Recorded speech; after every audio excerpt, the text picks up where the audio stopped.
To begin this morning, I would like us to do something different. If you can, I would like you to get a piece of paper out. You may use the back of the insert in the bulletin, which is a purple color. You may get I just need you to get a piece of paper where you can write. You get a piece of paper, you get a pencil or a pen, that would be great. Can I help you out? Oh, you have that.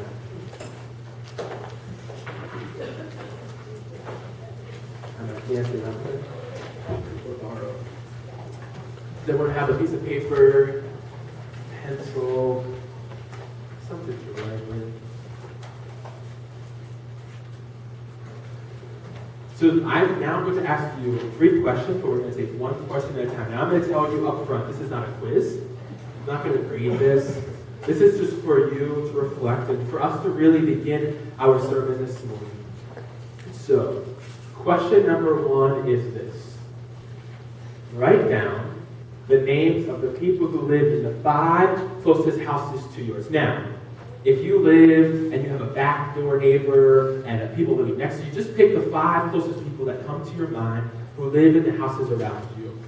And if you feel like you don't have 5 people around you, just go a little further out. Think of 5 people who live here. You could write down those names. That would be great.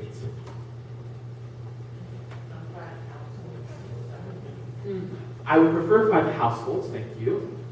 Preference would be 5 households, but if you can come up with 5 people, at the very least, that's perfect.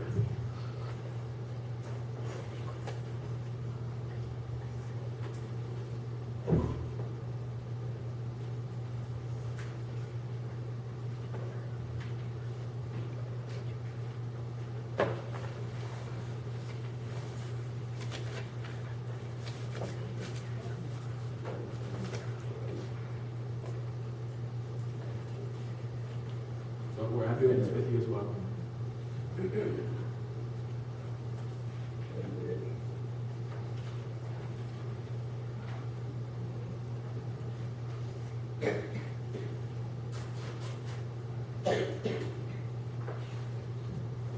you have that? Okay. Question number 2. Write down any relevant information about each person that you just wrote that you could only name by just having spoken to that person, like something like this.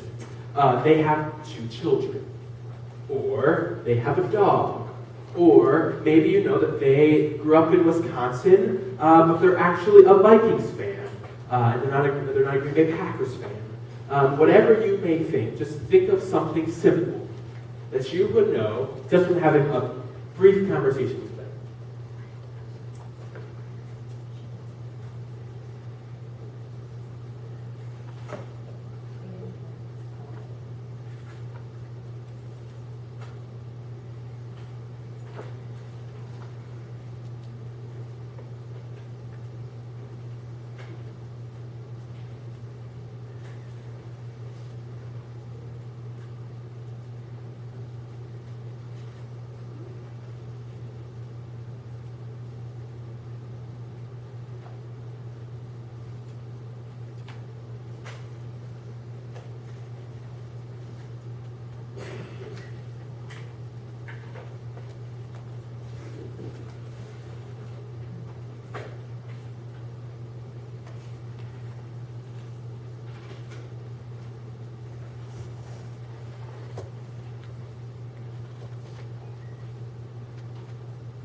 How's that?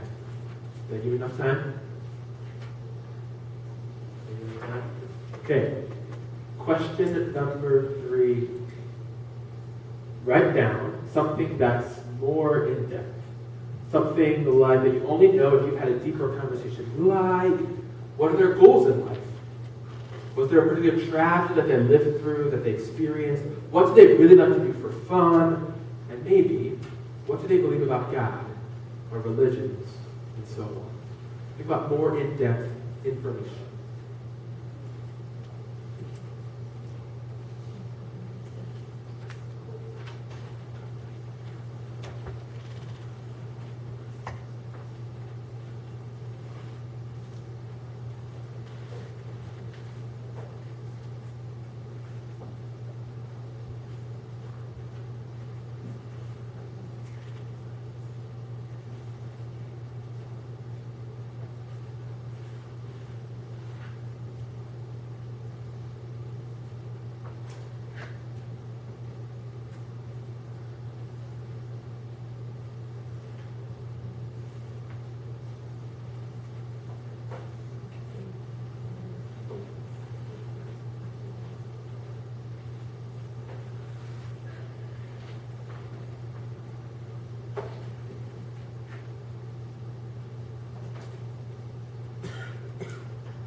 Did I give you enough time?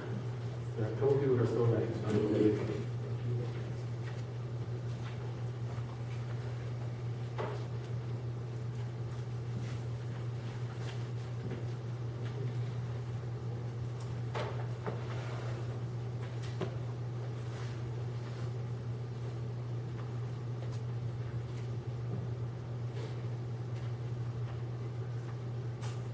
So, how was that? Any commentary, any reflection on that? Was that a little difficult? If you were honest? A little difficult? Yeah. I think we could either go maybe one of two ways. Maybe that was super easy. Maybe we sense that we have a really strong connection with more than a couple of different households in our area, and we kind of know their life, right? We know what they like to do, we know their names. Or maybe there are some of us who we could get the names. We could get the names, and then I could name like brief information about my neighbors, right? I have one, I'll be honest.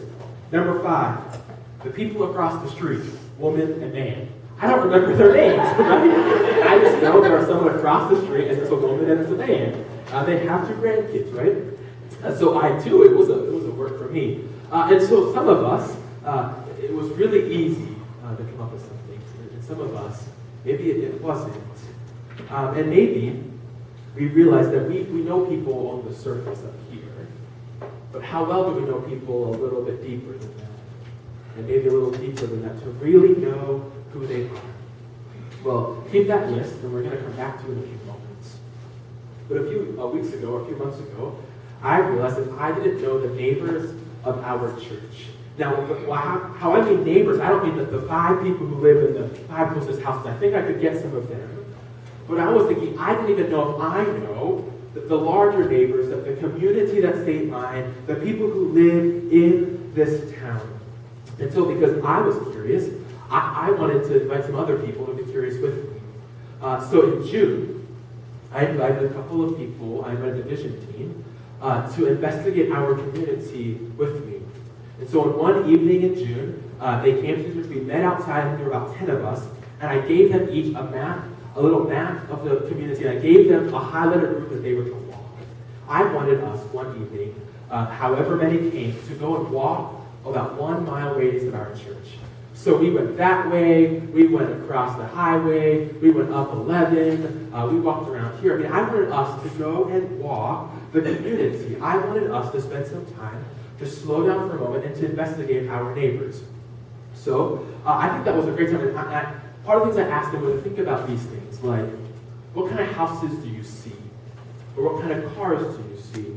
Do you see people outside? Does it seem really quiet? What are you learning as you kind of walk around? What kind of new things are coming out to you as you're walking around? And so I asked them if they wanted to. As you think about as you're walking around, maybe to pray for the house or to pray for the street, or really ask God, what is it that you want us to see? And so one evening, 10 of us from your church were walking around our streets. I'm so glad no one kind of stopped us or anything, because we look kind of weird, we're kind of all walking around. But there are a couple of things that I think we noticed that night. After we walked around, we came back into the sanctuary, and I wanted to hear their reflections. I wanted to hear what they saw in their own eyes. And here are some things that they reflected upon, as best in my memory. That there are many houses in our community where you can tell a child or children live there. I mean, it's evident by the things outside that there are children who live there, but they saw a lack of kids outdoor. One person even reflected that when he grew up here, he would always see kids outside, but on this time, on a summer evening, on a Monday or Tuesday, he didn't see any kids outside.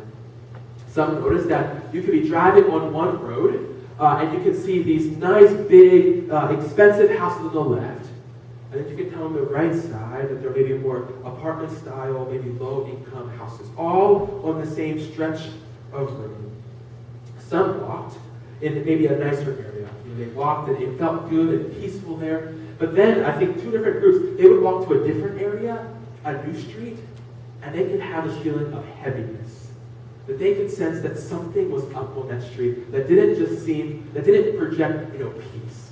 It projected this other kind of feeling, maybe not of God, or some other kind of battle going on spiritually in that area. There was someone who commented that when they come to church, they come the same route every time, right? And so this person reflected, they didn't realize how many houses were in state line because they come on the same route. But when they were forced to slow down and walk, they noticed how many houses actually do exist within 1 mile of our church. There were many other reflections that day. But I think something was really powerful to me. And I think I felt this from the entire group. That this was the first time that they slowed down as they wandered around our community. We drive fast around here, in and out, quick going for places. But they reflected this was the first time that they really slowed down to notice who really lives around us and really what kind of places exist. So we are in a 3-week sermon series with our Vision Initiative, right? Where I'm sharing that God, that we are state line united, where we worship one God who is trustworthy, as one church, where God calls us to be in community, right? Of people who live differently. It's a sign that God is at work in redeeming the world with one vision. Well, today is the day where we can ask what God's vision may be for us as a group of followers of Christ.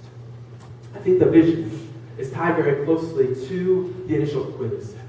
During Vacation Bible School this year, I learned a little bit more about our community. I learned about our neighbors and how we would answer the first quiz.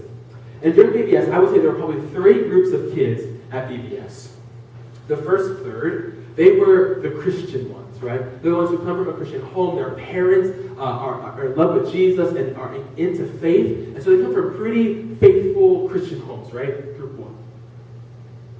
Group 2 in the middle were a group of kids, maybe their parents once believed, once attended, but now they still want their kids to go to Vacation Bible School, but they don't attend church on a regular basis, right?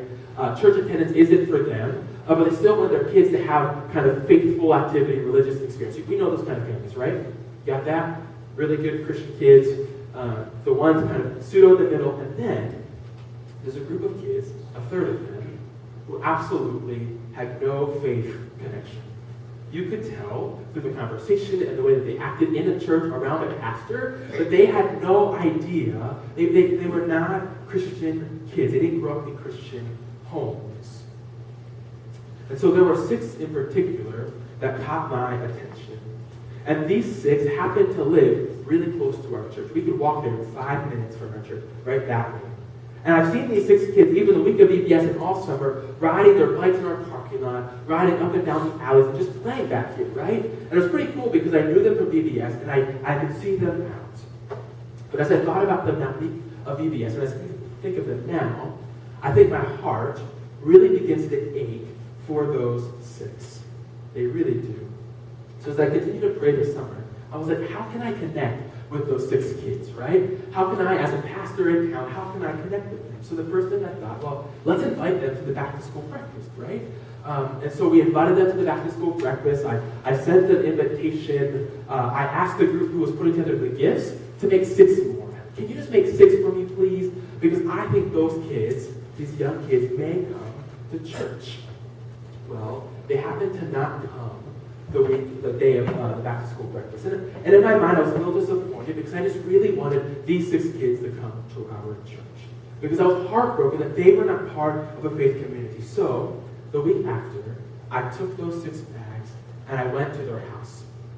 So I drove over and I got out of my car, walking up, and my first thought to me was, this is a little sketchy, right? A pastor from town is coming to this house with 6 gifts. So I went up and I knocked on the door, and the door came flying open, and the 6 kids were there at the door, and they all started jumping up, and one said this, Pastor Chris is here! Pastor Chris is here! And they started jumping up and down, excited. I'm not sure what their parents were thinking, but they got super excited that I showed up. As I handed the bags to the children, you could tell the look on the face of the children and the mother of how amazed they were. I was talking with them a little bit, talking about the first week of school, and one boy, Cameron, said this to me. He said this, you didn't forget about us. You didn't forget about us. I want to go to Pastor Chris's church. Did you know these 6 boys are our neighbors? They live 5 minutes away from us. I walked away from that experience that day determined that is what it means to be a Christian. That that's what it means to love God and be part of a Christian community with a little intentionality, a little bit of planning, asking someone to make 6 extra bags, and being willing to knock on a stranger's door turned into a blessing for these six kids, who I pray know that there's someone who loves them in this community and is trying as hard as he can to reflect the love of God towards them. But I know, church, that these 6 kids are not alone, that there are over 1,500 other children, teenagers, adults who live in 1 mile of our church who have no faith connection. Let me say that again. That there are 1,500 other children, teenagers, adults combined who live within 1 mile of our church who have no faith or church connection. That these are people who don't know about the incredible love of Jesus and have no connection to the church. I think we have work to do in our community. I think God has one vision. God has a vision for us as a church. This is what I think it is. I think God's vision is for us to be disciple makers by knowing the names of our neighbors, investing in their stories, and where we can invite them to meet the one and trustworthy God. Let me say that again. God's vision is for us to be disciple makers by knowing the names of our neighbors, investing in their stories, and where we can invite them to meet the one and trustworthy God. If you may think that this is just my crafty vision for us, it's not. Actually, that I think the Gospel of Matthew points directly to this that we read this morning. The Gospel of Matthew, let's kind of recap where we are in the story. There's this guy named Jesus, right? Jesus was a wandering preacher where he was born in Bethlehem. And he was just doing these incredible things where he fed 5,000 people, right? He walked on water. I mean, all the stories I love to tell because they're really cool stories where he preached on mountaintops to big crowds like the Sermon on the Mount. And he just did some really incredible stuff. And so just days ago in the story, Jesus was sentenced to death, right? He wasn't sentenced to a life in prison. He was sentenced to execution. He was sentenced to be crucified. And so his disciples, his best friends, were watching that. Right? They were kind of keeping an eye on what was happening. And the followers of Jesus were unsure about all of these events. So they witnessed their teacher, their rabbi, get crucified.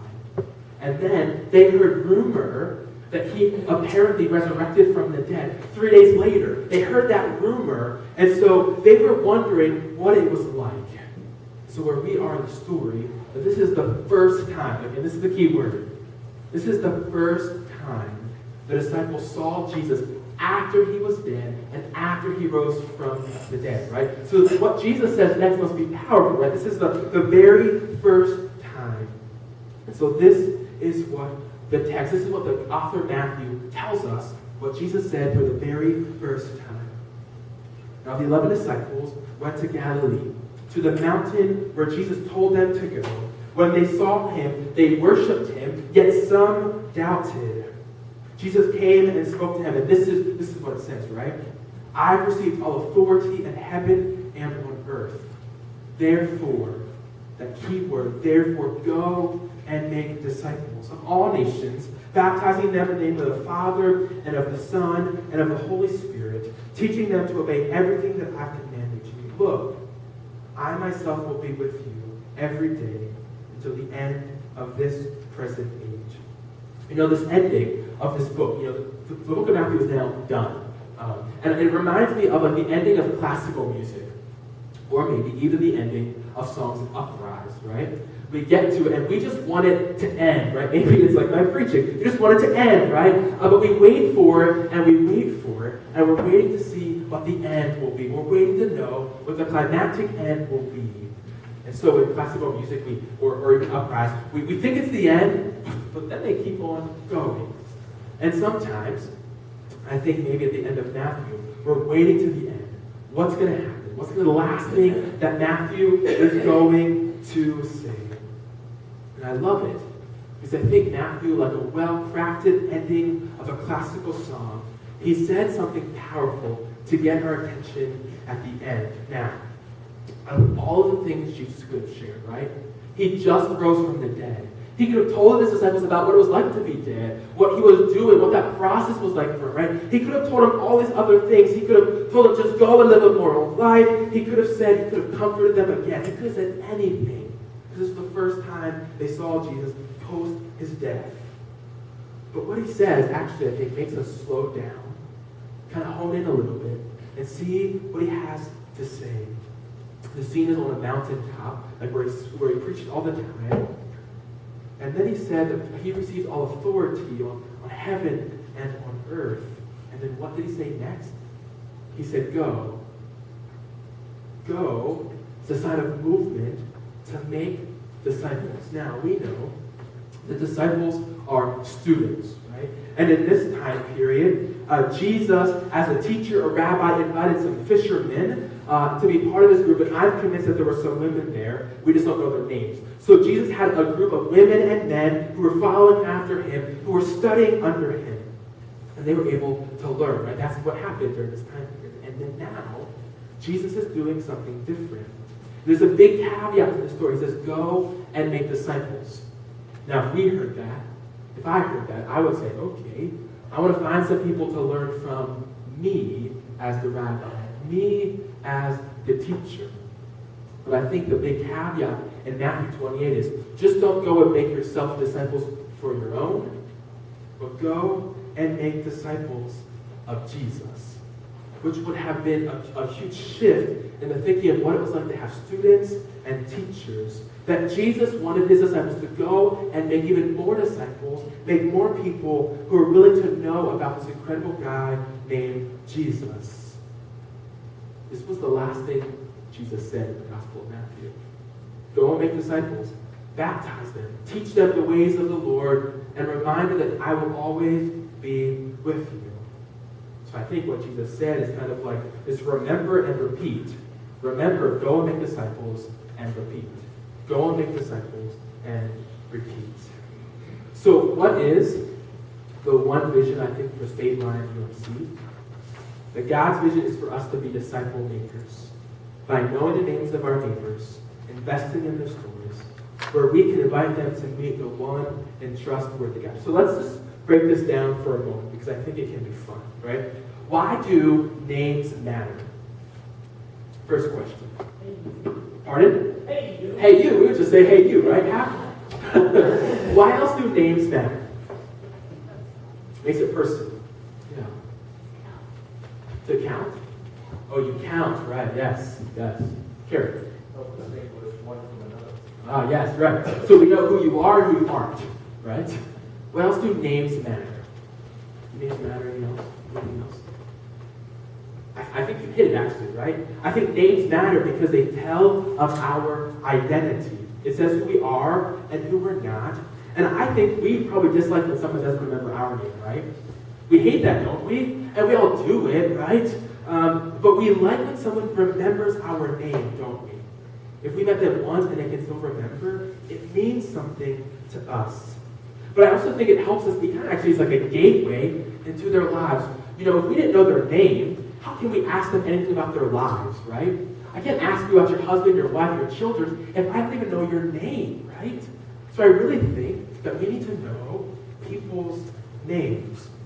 And I think it's easier to judge, it's easier to give stereotypes, and it's easier to assume something about someone else if we don't know their name. Right? If we don't know anyone's name, we can assume things and we can judge them because we can stereotype who they are. So I think names matter.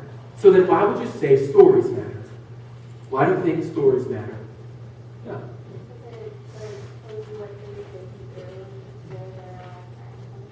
That's right. What they've been through, what they're like, yeah.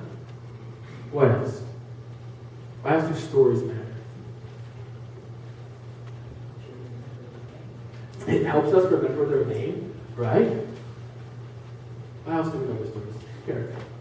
It's depth to us. That's right. Because I think every one of us has this desire to be known and to be loved.